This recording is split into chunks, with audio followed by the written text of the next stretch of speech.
दिल्ली में लोकसभा चुनाव के लिए आज से नामांकन शुरू हो रहा है और उससे ठीक एक दिन पहले दिल्ली प्रदेश कांग्रेस अध्यक्ष पद से इस्तीफा देकर अरविंदर सिंह लवली ने सबको चौंका दिया। और चर्चा का केंद्र है कि आखिर लवली ने इस्तीफा क्यों दिया, और उससे ज्यादा दिलचस्पी ये जानने में है कि अब अरविंदर सिंह लवली का अगला कदम क्या होगा। लवली साहब, स्वागत है आपका एबीपी न्यूज पर। क्यों इस्तीफा दिया आपने? वो एक मीम कहते हैं कि पल भर में जज्बात बदल दिए, हालात बदल दिए। आपने कुछ तो वैसे ही कहा। तो आप इंडिया गठबंधन के तहत 7 सीटों पर बीजेपी को टक्कर देने की बात कर रहे थे और अचानक से आपने इस्तीफा दे करके खेल ही बदल दिया। नहीं, मैंने कोई खेल नहीं बदला। मैंने बोला कि मैं सक्षम नहीं हूँ, मेरी मेंटल पोजीशन ऐसी नहीं है। जिस तरीके का दबाव मेरे पे कार्यकर्ता का है, मैं प्रदेश कांग्रेस कमेटी के अध्यक्ष पद पे जस्टिस नहीं कर पाऊँगा। आप जब अध्यक्ष होते हो तो आपको पूरी ताकत के साथ कैंडिडेट्स के साथ लगना चाहिए, और अभी चुनाव शुरू होना है। नॉमिनेशन अभी हमारे कैंडिडेट्स ने किए नहीं है, तो मैंने तो यही कहा है कि आप मुझे छोड़ दीजिए, आप किसी और को नियुक्त कर लीजिए जो अच्छे से चुनाव लड़ जाए। क्यों तो पद पे आपत्ति है? पद पे रहना आपको क्यों अब गवारा नहीं था? क्या दिक्कत? वो मैंने अपने खत में चीज़ें लिखी हैं, मैं उस पर बात नहीं करना चाहता। और अजीब तमाशा है बना हुआ है। मैंने आपको वो खत की कॉपी दी है क्या? आपने तो नहीं दी। नहीं, मैंने दी हो तो बताइए, किसने दी? खत मैं लिखता हूँ अध्यक्ष को, और कॉपी सारी मीडिया के पास रहती है। तो ये तो जांच का विषय है। आपको लगता है आपके इस्तीफे की खबर लीक कर दी गई और चिट्ठी भी लीक? मैंने आपको दी नहीं। आपके पास भी कॉपी है, इनके पास भी कॉपी है, सबके पास कॉपी है। कहाँ से आई? और बड़ी बात, उससे बड़ी बात यह है कि आपने इस्तीफा दिया और वो मंजूर भी हो गया, कुछ ही वक्त में मंजूर हो गया। हमारी पार्टी में तेजी से काम होते हैं, तेजी से निर्णय लिए जाते हैं। तो आप देख लीजिए कितनी तेजी है कि चिट्ठी बाद में लिखता हूँ, लीक पहले हो जाती है, उसको मंजूर भी कर लिया जाता है। तो तेजी से काम हो रहा है पार्टी में, बहुत अच्छी बात है। तो लेकिन ये हो क्या रहा है? ये दिल्ली कांग्रेस में आखिर चल क्या रहा है? आपकी चिट्ठी मैंने पढ़ी, वो आप कह रहे हैं कि प्रभारी आपके फैसले नहीं होने दे रहे। गठबंधन जो है वो आपने पार्टी लीडरशिप के इच्छा के मुताबिक आपने गठबंधन को लेकर के तमाम चीज़ों में आप शामिल रहे। उम्मीदवार जो दो उम्मीदवार जो जिनको तथाकथित बाहरी कहा जा रहा है, वो भी आपकी मर्जी के बगैर उनको टिकट दे दी गई, उसमें आपको शामिल नहीं किया गया। तो आखिर ये दिल्ली कांग्रेस में चल क्या रहा है? नहीं, मर्जी नहीं, मैं कोई प्रदेश अध्यक्ष की मर्जी से टिकटें नहीं होती। ये सीईसी का प्रेरोगेटिव है, कांग्रेस अध्यक्ष का प्रेरोगेटिव है कि वो किसको टिकट दें।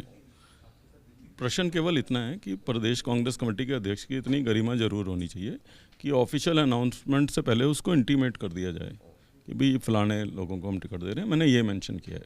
कोई मैं प्रदेश अध्यक्ष होने का मतलब ये नहीं है कि मैं फैसले करूंगा कि कौन। आपको बताया तक नहीं? आप मीडिया के जरिए ही पता लगा था। मैं इन सब बातों, आप इस गठबंधन के भी पक्ष में नहीं, अब तो मुझे पता लगा है कि लोग कह रहे हैं कि मैंने ही करा है सब कुछ। सवाल मेरा अगला यही था। संजय सिंह ने कहा है कि अरविंदर सिंह लवली जी की तो सबसे अहम भूमिका थी गठबंधन में। मैं तो धन्यवाद उनका, वो मुझे इतना बड़ा नेता समझते हैं। शायद उनको जानकारी नहीं है, या जेल में रहने के बाद थोड़ी सी याददाश्त उनकी चली गई है। 23 जून को जो है पटना में मीटिंग हुई थी पहली इंडिया अलायंस की, तो मैं अध्यक्ष नहीं था। उसके बाद 17 और 18 जुलाई को बेंगलोर में दूसरी इंडिया गठबंधन की बैठक हुई थी, तब भी मैं अध्यक्ष नहीं था। तीसरी बैठक 31 और 1 तारीख को हुई थी, तब भी मैं अध्यक्ष नहीं था। 1 सितंबर को मैं अध्यक्ष बना। उसके बाद एक दिल्ली में इंडिया की बैठक हुई, मैं वहाँ मौजूद था बाहर, वहाँ भी मैं अंदर मौजूद नहीं था। तो कितनी बड़ी भूमिका थी मेरी अलायंस में। और जब ये अलायंस हुआ है तो संजय सिंह जी तो जेल में थे, उनको इतनी जानकारी कैसे है? ये भी जांच का विषय है। इसका मतलब कोई ना कोई जेल अधिकारी उनसे मिला हुआ है जो बाहर लेके आता था उनको, और वो समझ लेते थे कि अरविंदर सिंह लवली की बड़ी भूमिका है और वो सब कुछ इनिशिएट कर रहा है। कैसे पता उनको? ये तो देखने की बात है। आप कह रहे हैं आपकी भूमिका नहीं थी, लेकिन क्या भूमिका, मैं ये नहीं कह रहा मेरी भूमिका नहीं थी, पर जिस तरीके से पोर्ट्रेट, मैंने तो आप पार्टी के बारे में कुछ नहीं बोला।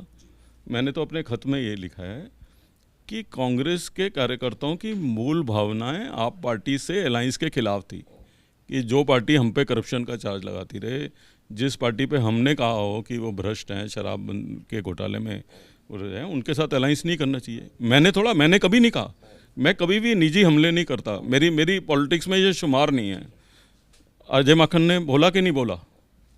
शीश महल पर प्रेस कॉन्फ्रेंस मैंने की क्या? मैंने तो नहीं की। अजय माखन ने की, शराबबंदी पे उन्होंने करी। संदीप दीक्षित ने अलायंस के खिलाफ बोला। मुझसे पहले जो अध्यक्ष थे अनिल चौधरी, उन्होंने तो कंप्लेंट करी। तो मूल भावनाएं तो यही हुई ना, दो पूर्व अध्यक्ष, दिल्ली की सबसे बड़ी लड़की, सबसे बड़ी लीडर हमारी शीला दीक्षित जी के लड़के, ठीक है। तो ये कांग्रेस के कार्यकर्ताओं की मूल भावनाएं हुई कि नहीं हुई? तो मैंने खत में लिखा है कि मूल भावनाएं कांग्रेस की इस अलायंस के खिलाफ थी, लेकिन पार्टी का आदेश था, तो मैंने बढ़ चढ़ के ना केवल उस आदेश को अपने ऊपर लागू किया और कहा कि हम मजबूती के साथ अलायंस करेंगे और मजबूती के साथ लड़ेंगे। मैंने पूरे के पूरे दिल्ली कैडर को भी फॉल इन लाइन करा कि कोई इस पे जो है टिप्पणी नहीं करे, हाईकमान के डिसीजन के साथ सब जाएं। आप सब लोगों ने देखा है, ये कोई छुपे हुए चीज़ें नहीं है। तो मैंने तो इतना ही लिखा है। अब आप पार्टी खुद बोल रही है या कोई बुला रहा है, ये मुझसे डर क्यों रहे हैं, मुझे ये नहीं समझ आ रहा। एक इनका मिनिस्टर मुझे इलेक्शन लड़वा रहा है बीजेपी की टिकट पे ईस्ट से, उसमें मैं आऊँगा। नहीं तो ये मेरे लिए, मुझे मेरे को लग रहा है मैं पॉलिटिक्स ही गलत कर रहा था। अब ये चर्चा चल रही है लवली साहब, और आपके पास भी सारी चर्चाएं आती होंगी कि अब आपका अगला कदम होगा कि अब आप बीजेपी में शामिल होंगे और संभवतः लोकसभा का चुनाव भी लड़ लें, ये चर्चा चल रही है। जिनेंद्र जी, मैं तो अपनी पॉलिटिक्स ही गलत कर रहा था। मुझे तो अब समझ में आया है कि मुझे तो इन लोगों के पीछे घूमना चाहिए था, आप पार्टी वालों के। यही बीजेपी की टिकट का फैसला करते हैं। कांग्रेस में कौन अलायंस कर रहा है, किसके कहने से ये अलायंस कर रहे हैं, उसका फैसला भी ये करते हैं। कांग्रेस की टिकटों पे कौन चुनाव लड़ेगा, उसका फैसला भी यही करते हैं। यही तो कह रहा हूँ मैं, मेरी तो पॉलिटिक्स ही गलत हो गई। मुझे तो पता ही नहीं था कि फैसले कहाँ से हो रहे हैं। तो लेकिन अब अरविंदर सिंह लवली का अगला कदम क्या होगा, ये तो लोग जानना चाहते हैं। मैंने कल भी कहा है, मैं आज फिर दोहरा रहा हूँ कि मैंने अध्यक्ष पद से इस्तीफा दिया है। मैंने कांग्रेस से तो इस्तीफा नहीं दिया है। अब ये डिपेंड करेगा, अब जिस तरीके से बुलवाया जा रहा है। कल प्रभारी महोदय कह रहे हैं कि मैं बीजेपी के दबाव में जो है ये सब कर रहा हूँ। बिल्कुल, प्रभारी ने कल मुझे ही इंटरव्यू में कहा कि लवली जी पे बीजेपी का दबाव होगा। मैंने देखा, ये प्रभारी को पता ही नहीं है कि मैं तो बीजेपी में रह के आ चुका हूँ, और मेरे पे दबाव होता तो मैं आता ही क्यों। कुछ तो बुद्धि भगवान ने दी है ना, उसका इस्तेमाल कर लेना चाहिए। प्रॉब्लम यही है कि जो है लोग सोचते नहीं हैं और बोलते हैं। तो आप जवाब लेकिन क्या देना चाहेंगे बावरिया जी को? उन्होंने एबीपी के मंच पर कहा कि आप पर बीजेपी का दबाव है, अब आप एबीपी के माइक पर क्या जवाब दें? अब ऐसा है, कभी कभी मौका मिलता है उनको इंटरव्यू देने का, तो ठीक है, बेचारे अपनी भड़ास निकाल रहे हैं तो निकालने दीजिए। मेरे और उनके लेवल में बहुत फर्क है। आप फैसला कब करेंगे अपने अगले कदम को लेकर? आप कब देखिए, मैंने फैसला कर लिया। क्या हो गया आपकी लोकसभा? अब मेरे को प्रॉब्लम यही हो रही है, मुझे समझ में नहीं आ रही। मैं अदना सा ही कार्यकर्ता हूँ, मुझसे डर क्यों रहे हैं? कौन डर रहा है आपसे? आप कह रहे हैं अभी कि संजय सिंह कह रहे हैं कि मैं मिलर था, ये कह रहे हैं कि मेरे पे बीजेपी का दबाव है। ठीक है, तो मुझसे डर क्यों रहे हैं? मैंने तो सिर्फ केवल इतना कहा है कि मैंने इस्तीफा दे दिया है और मैं अपने घर में बैठा हूँ, और कार्यकर्ता के नाते जो मुझसे काम होगा वो मैं करूँगा। पूर्व विधायक आसिफ साहब ने कहा कि आपकी एक बैठक हुई बीजेपी के जो नेता विपक्ष हैं विधानसभा में और उम्मीदवार हैं दक्षिणी दिल्ली से रामवीर विधुड़ी, उनके घर पर आपकी और कई और कांग्रेस के नेता थे, उन सबकी बैठक हुई और उसमें ये सारी रणनीति तय हुई। आपको लगता है आसिफ को मुझे सीरियसली लेना चाहिए या आपको सीरियसली लेना चाहिए? अभी कुछ दिन पहले उन्होंने आपके अलायंस के खिलाफ ओपनली बयान दिया था। कुछ नहीं इस मौके पर ये लोग जानना चाहेंगे कि उदित राज और कन्हैया कुमार की उम्मीदवारी का आप विरोध कर रहे थे, क्यों आप विरोध कर रहे? नहीं, मैं कभी नहीं विरोध कर रहा था, ये गलत बात है। मैंने कभी इनकी उम्मीदवारी का विरोध नहीं किया, और आप शायद भूल रहे हैं कि मैंने तो प्रेस कॉन्फ्रेंस करके इनको इंट्रोड्यूस भी किया था एज अ कैंडिडेट। आपको याद होगा कि उस दिन कुछ कार्यकर्ताओं ने बाहर प्रदर्शन किया था, और मैंने ये कहा था कि डेमोक्रेसी है और हम तो लोकतंत्र बचाने की बात कर रहे हैं। तो हमारी पार्टी में लोकतंत्र है, अगर कोई कार्यकर्ता आके लड़के अपनी बात रखना चाहता है और हमको उसको सुनना चाहिए और हम सुनेंगे। क्या ये दोनों बेस्ट कैंडिडेट आप मानते हैं? हमने कहा कि सुनना चाहिए, उसके अगेंस्ट मैं तो ये स्टैंड ले रहा हूँ कि हम डेमोक्रेटिक हैं और मुझे उनको पार्टी से निकालने के लिए कहा जा रहा है। तो ये यहाँ से कंट्राडिक्शन शुरू होती है। बेस्ट कैंडिडेट हैं या नहीं है वो डिबेट का इशू है। दिल्ली के कार्यकर्ताओं की भावनाएं जो हैं वो अलग हो सकती हैं, लेकिन ज़रूरी नहीं है कि हर बारी हम बेस्ट कैंडिडेट को ही दें टिकट। लेकिन ये ज़रूरी है, चुनाव की बेसिक बुनियाद ये होती है कि जो नाराज़ है उसको मनाओ, उसको पार्टी से मत निकालो। अरविंदर सिंह लवली नहीं करने वाला ये। मैं अध्यक्ष था, इससे ऊपर तो मैं कुछ नहीं बन सकता था। अगर मुझे अपना ही लालच होता तो मुझे अध्यक्ष बने रहना चाहिए था। कोई हारे जीते मेरा क्या है, मेरे तो बल्कि जान छूट रही थी कि ऊपर वालों ने फैसला किया है, मेरे पे ये हार नहीं आती। मैंने अपने लिए तो इस्तीफ़ा नहीं दिया है, मैंने तो कांग्रेस के कार्यकर्ताओं को बचाने के लिए इस्तीफा दिया। आखिरी तो मैं भी निकालता रहता लोगों को पार्टी से, मुझे क्या फर्क पड़ रहा है। आखिरी में पूछूंगा मैं, क्या कांग्रेस में लोकतंत्र है या नहीं है? जब प्रदेश अध्यक्ष की राय नहीं ली जा रही है, प्रदेश अध्यक्ष के हिसाब से काम नहीं हो रहा, तो लोकतंत्र है भी कि नहीं? मैं कांग्रेस का कार्यकर्ता हूँ, मैं आपके मंच पे ये सब बात नहीं करना चाहता, मैं इस पे कुछ नहीं कहना चाहूँगा। आप कांग्रेस में बने रहेंगे? अभी तक तो हूँ। अब प्रश्न ये है कि जब आप पार्टी से प्रश्न पूछवाए जा रहे हैं। कांग्रेस के कई नेताओं ने भी मांग की है, सोशल मीडिया पर लिखा है कि अरविंदर सिंह लवली पर कार्रवाई करनी चाहिए, उनको पार्टी से निकालना चाहिए। नहीं कि क्या मतलब क्या कहा है मैंने तो यही कहा है ना, मैं पद पे नहीं रहना चाहता। तो जबरदस्ती रखोगे क्या पद पे? मैंने कोई कांग्रेस की नीति के खिलाफ बोला हो, कांग्रेस के लीडरशिप के खिलाफ बोला हो, या मैंने जो है किसी लीडर पर टिप्पणी की हो? मैंने ये बोला है कि मेरे को ये हालात अच्छे नहीं लग रहे, इसलिए मैं समझता हूँ कि आप किसी और को अध्यक्ष बना दो। अगर ये कहना पार्टी का इनडिसिप्लिन है तो हाँ, मैंने किया इनडिसिप्लिन।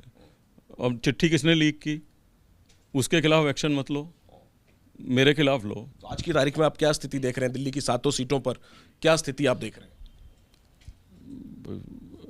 मेरी शुभकामनाएं हैं, मेरी शुभ। प्रचार करेंगे आप?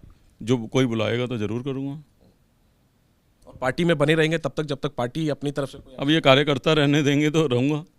ये संकेत मिल रहे हैं लवली जी कि आप और पुराने कांग्रेस के जो नेता हैं, जो गतिविधि जो चल रही है उससे खुश नहीं है, वो सब एक अलग पार्टी बना सकते हैं, क्या ये बात सही?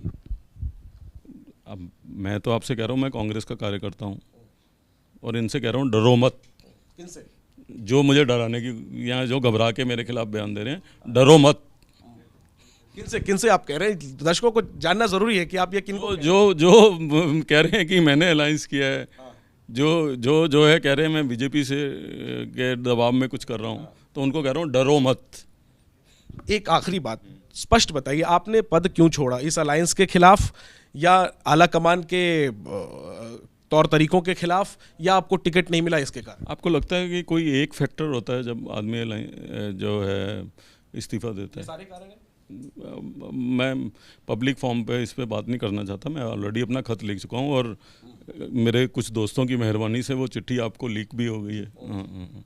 आज की तारीख में आप मानते हैं कि शराब घोटाला हुआ था दिल्ली में? FIR तो शायद हमने ही कराई थी। अरविंद केजरीवाल ने भ्रष्टाचार किया, आपको लगता? अरविंद के हमारे जो अनिल चौधरी जी हैं उन्होंने कराई थी FIR। कांग्रेस की शिकायत थी, तो अरविंद केजरीवाल ने भ्रष्टाचार किया, आपको लगता है? देखिए, वो न्यायालय के सामने है। मैं ना कभी भी व्यक्तिगत आक्षेप में नहीं पड़ता, लेकिन अब तो ओनस सफाई देने का उन पे है ना। हाँ, लोगों के मन में ये सवाल है कि आधी रात को लवली पहुंच गए, आधी रात को नहीं, जब 9 बजे के आसपास रात को गिरफ्तारी हुई अरविंद केजरीवाल की, अरविंदर सिंह लवली पहुंच गए अरविंद केजरीवाल के घर और चिट्ठी में कह रहे हैं कि कार्यकर्ताओं की इच्छा के विपरीत अलायंस। आप मेरा बयान निकालिए, मैंने क्या कहा था? मैंने कहा था हम टाइमिंग का विरोध करते हैं। कहीं क्लीन चिट दी थी क्या मैंने? आप मेरे बयान देखिए। और मैं कब मना कर रहा हूँ? मैंने तो अपनी चिट्ठी में लिखा कि मैं खाली खुद नहीं गया, मैं सुभाष चोपड़ा और संदीप दीक्षित को भी लेके गया कि ऊपर से आदेश आया है चलो। आपको लगता है वो संदीप दीक्षित जिसकी मदर पे एलिगेशन लगा हो, वो बिना ऊपर के आदेश के वहाँ चला जाएगा? अपने अगले पत्ते आप कब तक खोलेंगे? अरे पत्ते खुले हुए हैं, मैंने इस्तीफा दे दिया, मैं घर बैठा हूँ और इनसे भी कह रहा हूँ भाई साहब मुझे शांति से घर बैठने दो, क्यों मेरे को उंगली लगा रहे हो, मेरे को मत छेड़ो। इस्तीफे के बाद आपसे किसी ने बात नहीं की पार्टी में? बिजी हैं सब, इलेक्शन में सब बिजी हैं, बड़ी बड़ी रैलियां हो रही हैं, पूरे देश भर में भ्रमण कर रहे हैं हमारे लीडर, तो इलेक्शन में बिजी हैं, तो इसलिए नहीं समय दे पाए होंगे। चलिए, तो अभी अरविंदर सिंह लवली ने पद से इस्तीफा दिया है, प्रदेश अध्यक्ष कांग्रेस के, फिलहाल कांग्रेस पार्टी में बने हुए हैं, तो अभी भी बहुत सोच समझकर बोल रहे हैं। लेकिन एक बात तो साफ कर दी है कि किस तरीके से दिल्ली कांग्रेस को साथ में लिए बिना राष्ट्रीय कांग्रेस ने दिल्ली को लेकर रणनीतियां बनाई, चाहे गठबंधन की हो या उम्मीदवारों की हो, और जब बात हद से ऊपर गुजर गई, यानी पानी सर के ऊपर चला गया, तो फिर अरविंदर सिंह लवली ने अपने पद से इस्तीफा दे दिया। ये बड़ा झटका है लोकसभा चुनाव से पहले कांग्रेस के लिए, और अब नजरें हैं कि लवली का अगला कदम क्या होगा। फिलहाल अरविंदर सिंह लवली अपने पत्ते नहीं खोल रहे, लेकिन उम्मीद करते हैं जब आप पत्ते खोलेंगे तो सबसे पहले ABP न्यूज पर ही खोलेंगे। देखिए, कोई पत्ते खोलने वाली स्थिति नहीं है, पत्ते खुलवा ना दें कहीं। चलिए, तो इस पर भी बहुत कुछ निर्भर करता है कि कांग्रेस इनको लेकर के क्या आगे कार्रवाई करती है।